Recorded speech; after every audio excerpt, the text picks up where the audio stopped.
Hey, all my Aquarius friends. Welcome to my YouTube channel. My name is Teri Hunter. I'm an intuitive astrologer, and I'm here today with your April 2024 monthly horoscope. These horoscopes are based on whole sign Western astrology. So when I'm talking about Aquarius, I'm referring to Aquarius rising. This is also applicable to Aquarius moon, Aquarius sun. And if you have 3 or more personal planets in the sign of Aquarius, this video is applicable to you as well.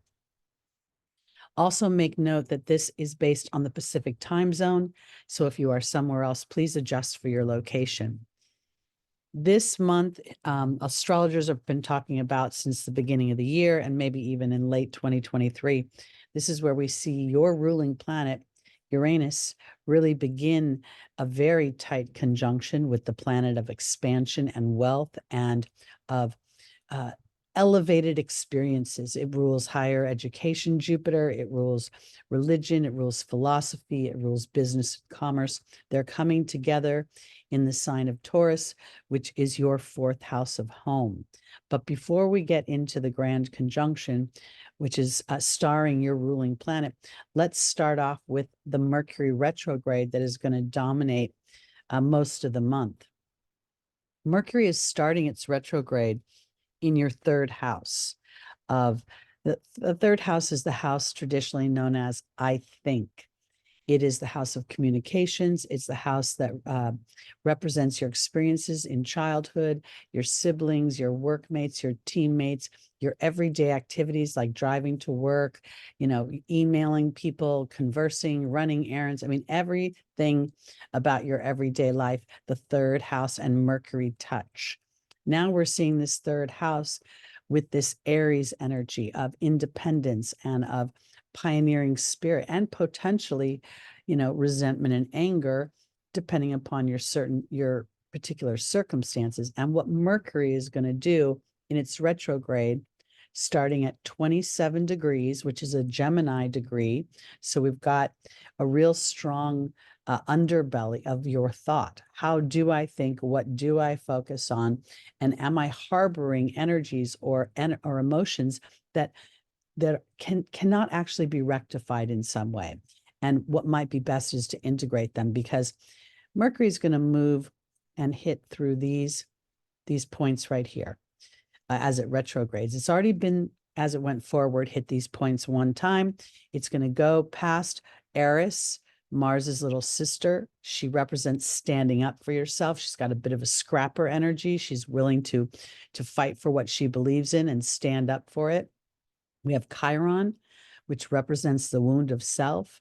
Oftentimes, it's an abandonment or a rejection for who and what you are, especially when it's in the sign of Aries.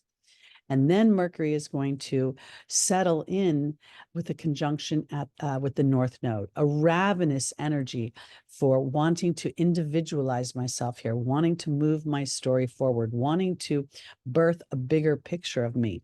Now, Mercury rules naturally the 3rd house. So this could even be as you retrograde over these points and then find yourself very much wanting a new experience.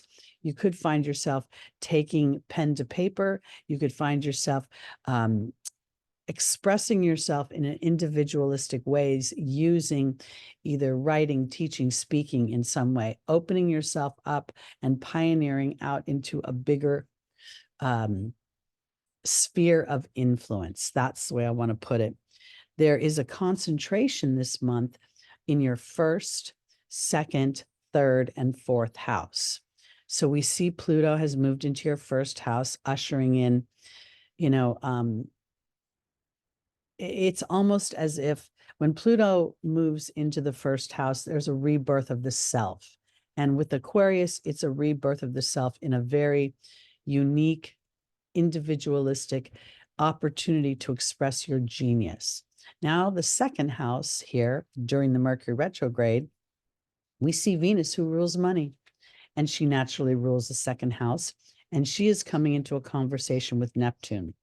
In a couple of days, Venus is going to move into Aries, and the energy is going to change significantly, because here, where she's dreaming and she's musing and she's just wondering, like, can I use my skills? This could even indicate an opportunity to use your voice, to sing, to write poetry, song, words, lyrics, choreograph some dance, open something up that's extremely creative. And in March, Venus had a very intense summit with Saturn, and they spent quite a few days discussing how to put structure into your creativity, into your unique genius. And now this particular conjunction between Neptune and Venus is really sort of the conversation is, what do you think your soul meant in this lifetime? What do you think your soul wanted to birth of itself, of its skills, of its talents? Because as Mars and Saturn are starting to summit here in Pisces, again, your second house of using your skills, expressing your talents, and then birthing them into your community will then give you an opportunity to truly change your home life, your sense. The fourth house is the very bottom of the zodiac. It's where your confidence was initially nurtured, supported, and celebrated. And it's very much represents a self-healing. It can represent property. It can represent real estate. It can represent even oil and things underneath the surface, in some way, things that are underneath the earth. But here, the reason I bring this up is because you very much could find yourself birthing a new version of your beliefs and finding yourself potentially even getting a new home as a result of unexpected wealth, or seeing a spike in your ability to make money as you are brave over here. But I'm getting ahead of myself. Let me move forward to when Venus moves into Aries. Because Aquarius, up until now, Venus has been traditionally, and probably will be forever, considered in detriment when she is in Aries. She's very fiery. She's very focused on herself. She is the antithesis in some ways of her energy in Libra. And in doing so, has not in past years or eras or decades been revered. But as we sit in this century, we're looking at modern times. And what is Aquarius? It is futuristic. It is moving into more balanced energies that support the collective, rather than looking at the categories with which we sit. You're pretty, you're ugly, you're rich, you're poor, you're male, you're female. So as Venus moves into this Aries, your third house, she is making, and so is Neptune, a sextile to Pluto in your first house, really birthing for you this underbelly that you are a soul inhabiting a human experience. And as you connect with that deeper inner knowing, the part of you that does not reside within the human, but resides outside of it, that holds space for your intentions, you have a very strong opportunity to shift your experience. And I want to offer this because Pluto rules a lot of money. And it's usually through invention of some kind, or through some sort of expression of the self. And Aquarius is very unique, and it almost demands of itself to see what it can do out in the world. It's willing to be a little bit out of the stream, and thereby sometimes can feel a little bit lonely and even get anxious. But also, one of the primary energies that lay underneath all the scientific and innovation is hopes and dreams. This Aquarius is a house that matures over time. It is something that offers reward. It's what's called an upachaya house. And here in your first house, making it a favorable aspect to Venus as she moves into the sign of pioneering, entrepreneurship, walking into my passions. And she understands that it is her connection to spirit that sets the tone for the action she takes here. And I want to offer it this way because there is a couple sayings. One is the be, do, have. And the B is, what is my belief? What is my attitude? What is my disposition before I take action? This is what the conversation has been between Venus and Neptune about creativity. What do I believe about my skills? What do I believe about my talents? What do I believe about my ability to birth my voice? And earlier we saw Saturn giving her tools to build in the material world. So now this is about being brave, birthing that dynamic into the material. So this is so incredibly powerful. Let us go now. Oh, one other thing I want to comment on is that as Venus moves into Aries and starts to birth her individuality, her sense of self, where her hopes and dreams lie, Mercury is going to be heading again over these points, and they will meet over here. And I think that this is powerful because, as you're aware, as the month grows and blossoms, the awareness that you hold, Aquarius, can really complement and support the actions that you would like to be taking as you move further and further into the year, meaning birthing more of your own skills, your own money, your own sense of value out into the world, and which could potentially give you an opportunity to completely change your home experience. I mean, some of you literally may find yourself moving to a foreign country. Some of you may find that as a result of a military family, you're moving to somewhere, or you're traveling a lot. I mean, there's a lot of different of the everyday human experiences that lie within all the planets. But these planets are both expansive and futuristic in the sign of home, hearth, patriotism, of growing things, of nurturing things, meaning your skills, your voice, your sense of self. So this is powerful. And all this, this concentration of planets in your very personal houses is very much compelling you to allow Pluto's transformation to, it's almost as what you resist persists. And as you surrender to that which you don't know or haven't yet experienced but hope for, you'll start to see more of that come into your everyday existence.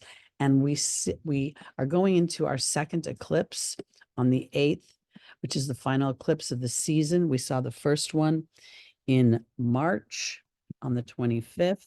That was a lunar eclipse in Libra. And now we're seeing a solar eclipse in Aries. Aries is your third house. It's birthing new dynamics potentially in your everyday life, new ways of thinking. We see the time I don't have right. Hold on a second. It's 11:20 a.m. Oh, I have 11:28, and that just moved the sun. This is very interesting because the actual eclipse is where the sun and the moon are together. And I inadvertently put the wrong time, and look how fast the moon moved over Chiron. Now we see it. Okay. So at 11:20 a.m. Pacific time, we see the sun and the moon coming together in the darkest phase of the moon. It is conjunct Chiron. There is a planting of seeds to again, rebirth any wound you may have. And when we see Chiron in Aries, we're seeing a wound of the self. We're feeling maybe we're not seen, we're not appreciated.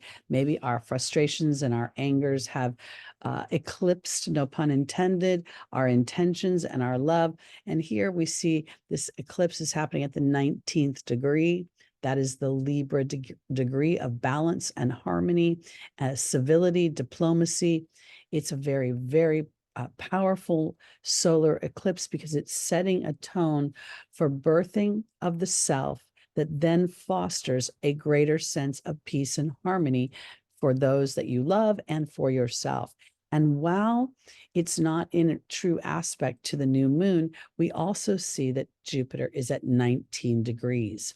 I think this is significant because this 19th degree is harmonic with this new moon in some ways.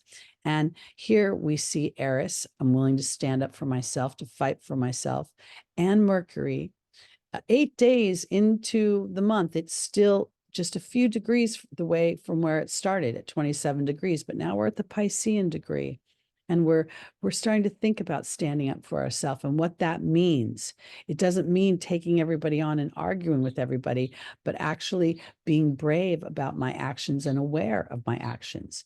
We see over here that right now Mars and Saturn have become a very tight summit in your second house of money and confidence and skills. And there's a lot of creativity in the combination of Pisces in the second house. So as you are brave, Mars, and willing to endure that which you cannot see with your eyes, there's a great potential to birth much more abundance in the material world. Now, I want to offer this. Most astrologers will say both of these planets are not in good favor in Pisces.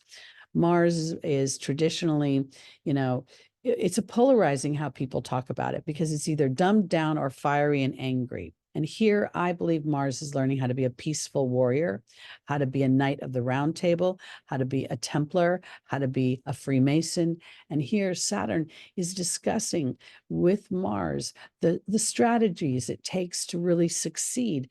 And Mars is exalted in Saturn's rulership of Capricorn. So there is a synergy between these two. There is something that is complementary to them.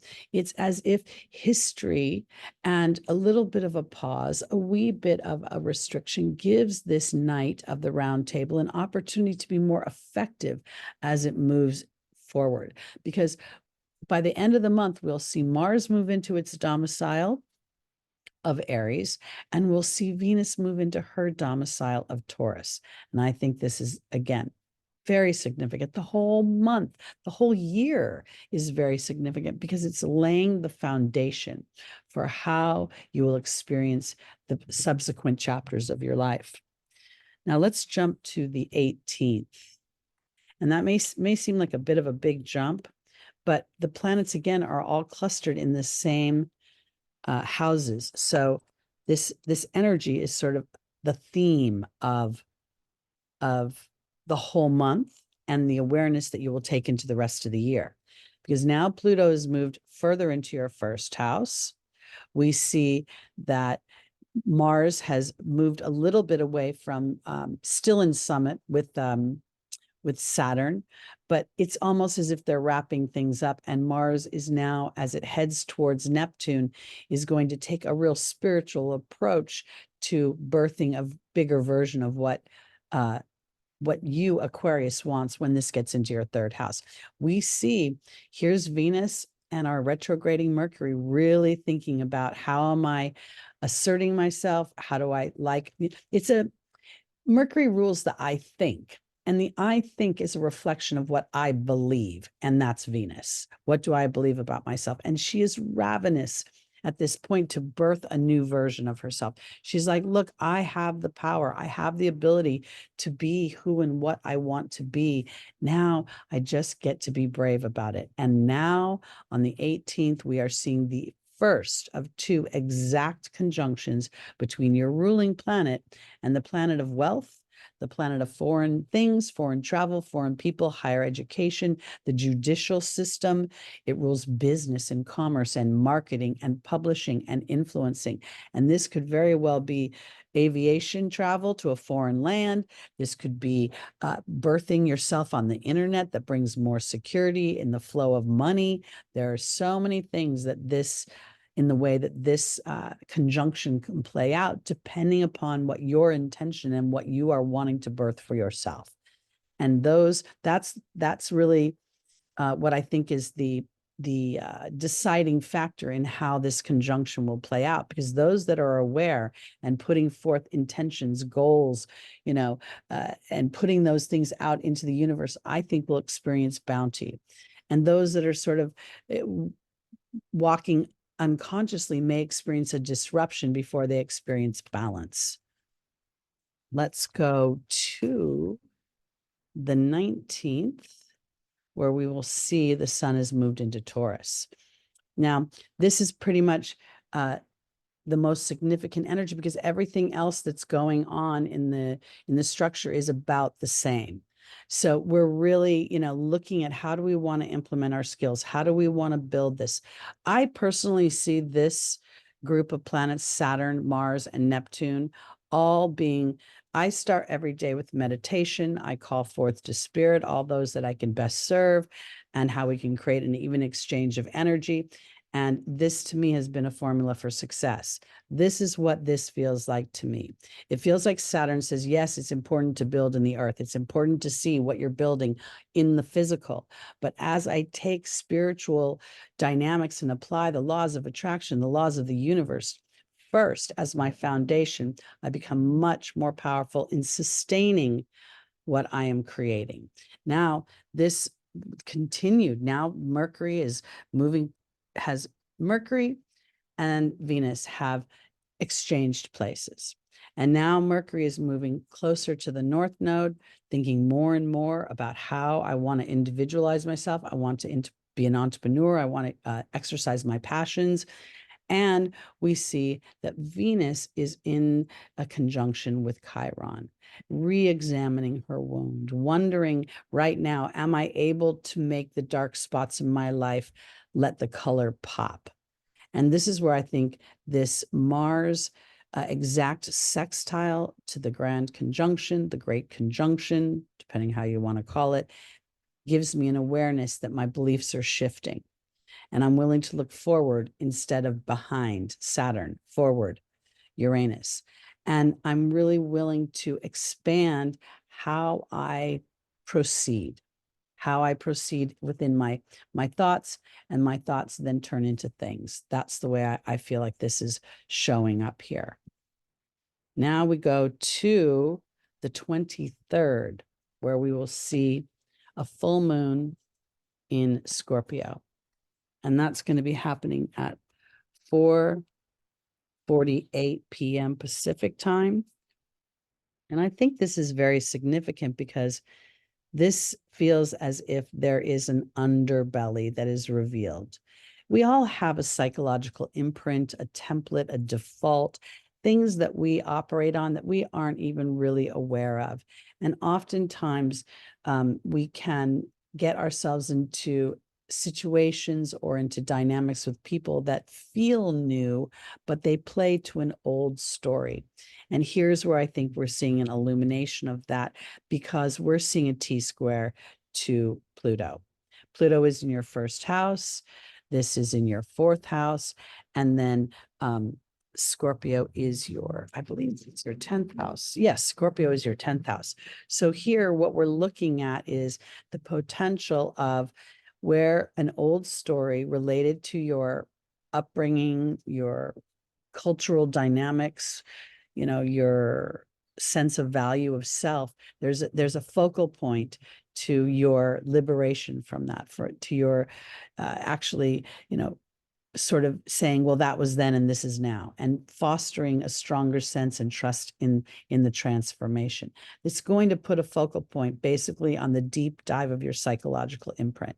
Something is going to be illuminated. And I think this is an inside job. I don't know if I necessarily think something in the outside world takes place. It could potentially be something that in the outside world that triggers the reflection, but this feels very strongly like an interior job. So that's very powerful. And as I said, this is going to open up an opportunity for your career, or for something within the public eye. For it could be your community, it could be your family, it could be, meaning somehow during this full moon, whatever comes to light feels as if it's obvious to the outside world, or it will become obvious because you've become more brave to implement your skills and move yourself out into the future that you want. This could have a lot to do with entrepreneurship, have a lot to do with birthing something that has been being teed up for a while. I believe that Aquarius is a natural entrepreneur. Now we go into the 25th, which is another very significant day. It's what most astrologers are referring to as the Great Conjunction. I think that there's this whole period of time is significant, not just one day. But here we see the last conjunction, and Jupiter's now moved past Uranus. So they've had their fusion, and they're willing to build. And in some ways, there could be an energy of, I really want to, I've got to be a little bit harsh potentially with how others perceive this, because the yearning for me to express my genius is calling me forth in a really big way. We see Mercury has moved direct, but it is stationed with the North Node. The thoughts will be, how can I change my everyday life? Or if indeed you've already figured out what you want, then this is about implementing it. It's about starting to communicate with the self before I communicate outwardly. We see Mars is moving into a very tight conjunction with Neptune. So the spiritual bravery, this idea that, oh yeah, it's the be, do, have. When I connect with my being energy and I'm aware of that, even when I'm in a wobble of insecurity, I'm stronger just through my awareness. So this is very, very powerful. This 22nd degree is a Capricorn degree. It is traditionally a very difficult degree. It's referred to as, it can be very explosive. I'll just put it that way. And here on a world stage, we may see certain countries have challenges or potentially rebellions on religious beliefs. I don't know if that will happen here in the United States. I do know that there has been a call for some boycotts on certain companies. I don't know if this will be further evidence as we get later in the month, but we will see things both in our personal lives as well as on a world stage. All right, let's go now to the 28th, where we see Mars in its exact conjunction to Neptune. And I think this is significant because the 28th degree is that degree that is the Cancerian degree. So we've got this kind of double, a double energy of, how am I nurturing myself from my intuitive body? Am I allowing my inner voice to be louder than my eyes or what I see in the material world? And it can really be creating a bit of a challenge because Saturn is in a quincunx. It's in a blind spot to the South Node. So historically, there may be dynamics where you have inadvertently deferred your power, deferred your sense of self to a bigger picture. Now, Libra is your 9th house, and having it be your 9th house, in March, we had an eclipse in Libra. And so you could have found that at that time, it was a lunar eclipse, a full moon lunar eclipse, illuminating something. At that time, you might have had an awareness. And now that awareness is sort of being exercised somehow through Saturn's transit and its aspect here to the South Node. This is your house of money. And the 9th house is a house of money as well, because Jupiter rules it traditionally. So there may be a little bit of tension there. But as you move forward, I think that your clarity will come from your heart rather than coming from your head. And that may be a little challenging because with all the Aquarian energy, it's very, again, scientific. There's a lot of, we see space, we see science, we see an invention, we see technology, we see the cosmic consciousness in your sign. So detail is sometimes lost there. All right, let's go on to, I'm going to now jump to the 30th. And on the 30th, we will have seen Venus has moved into her domicile, and now Mars has entered his domicile. Having these two planets simultaneously in their domicile, in their rulership, feels very powerful to me. Again, this is your 3rd house, and this is your 4th house. So there could very well be something that you're starting to birth in the way of, how you're interacting and communicating. You could be, there's so many, you could look for a new job on some level. You could elevate your current position in some respect. I'm not quite sure. When I think of the 3rd house, it's because so much of it is how I think. there's a feeling for Aquarius that you're recognizing angers, resentments, places where you may be right, but you're considered wrong because you're too fiery or you're too electric about something. And now you're learning how to work that energy more succinctly. But at the same time, there's such a strong pull for me that you're birthing something completely new or foreign. And that doesn't necessarily mean it takes you to a foreign place physically, but it could be completely foreign on the inside. There could suddenly be this sense of, you know what? I trust myself. I trust what's going on. I feel a sense of strength here because as we get into May, Venus is going to meet up with these planets. And by the time we get to the end of May, Jupiter will move into your 5th house and light that up. Now, while Jupiter is not the strongest energy in Gemini, because we've got that, short bits of information fighting with big bits of info or broad concepts, but we will see expansion nonetheless. And in the 5th house, this could be many things. It could be birthing a whole new sense of yourself and your own creativity, your 5th house, as you have really worked out how you feel about your entrepreneurship, how you feel about yourself and birthing yourself, and how you feel about your ability to actually make an elevated sense of income versus just sort of staying where you have been. I don't know why I'm saying it that way. It's just sort of coming through intuitively, but it's a powerful month. Again, your ruling planet takes center, or I should say co-stars with Jupiter in a tale that all will keep their eyes on because it is going to bring forth something. It may not be on this exact day or in this exact month, but we will absolutely see the winds of change blowing. And this could be akin to the 90s when cell phones were, birthed into our experience in everyday life. And then within no short time, literally dominated over our lives. All right, my Aquarius friends, that's it for me for the month of April. Again, my name is Teri Hunter. I'm an intuitive astrologer. I'll be back in May with the merry, merry month of May. We're going to have a lot of fun stuff going on then. If you like the video, please subscribe, please share, please hit the little like button and take advantage of these powerful energies. They're really quite, there's a lot of opportunity that lies under what might appear to be a bit of disruptive dynamics. All right, Aquarius, have a wonderful April. We'll see you soon.